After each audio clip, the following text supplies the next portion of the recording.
Apabila ada nun sukun atau tanwin bertemu salah satu huruf yang 6, alif, ha, kho, ain, ghain, dan ha, hukum bacaannya adalah idhar halki. Baca dan artinya adalah jelas. Assalamualaikum warahmatullahi wabarakatuh.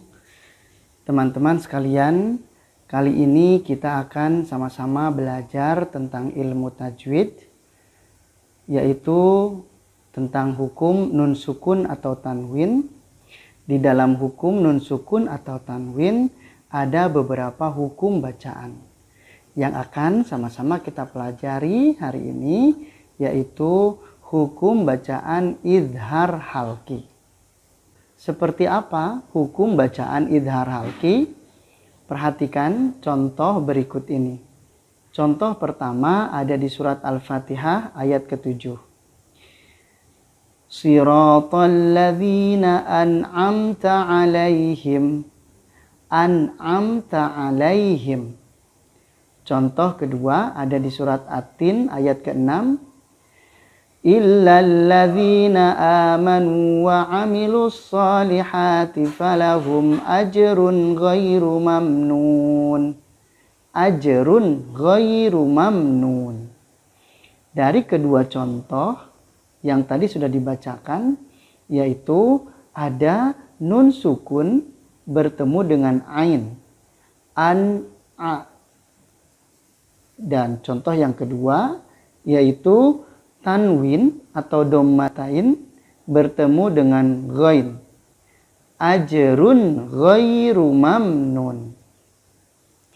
Kedua contoh tadi adalah contoh dari hukum bacaan idhar halki. Kenapa? Karena ada nun sukun bertemu dengan ain dan tanwin bertemu dengan ghain.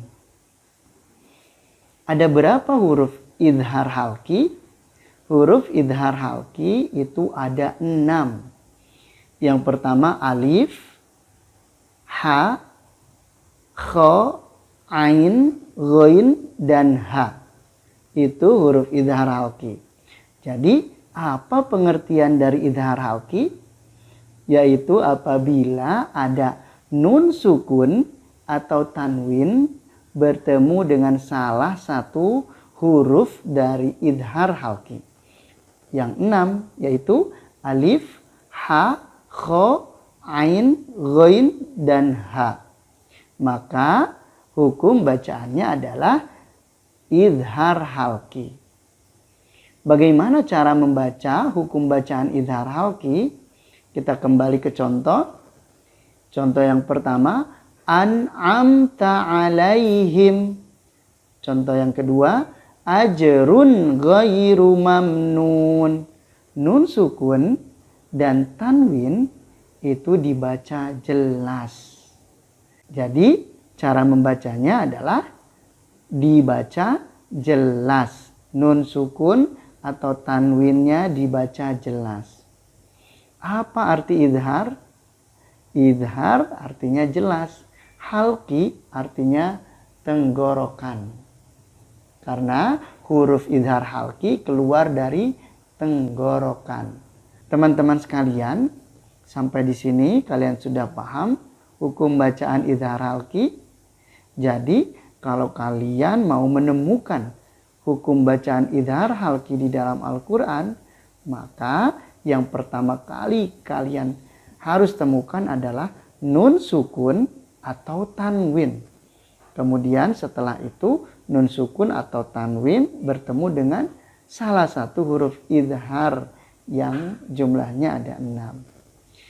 Teman-teman sekalian, mudah-mudahan setelah belajar hukum bacaan idhar halki, kita bisa mempraktekannya pada saat membaca Al-Quranul Karim.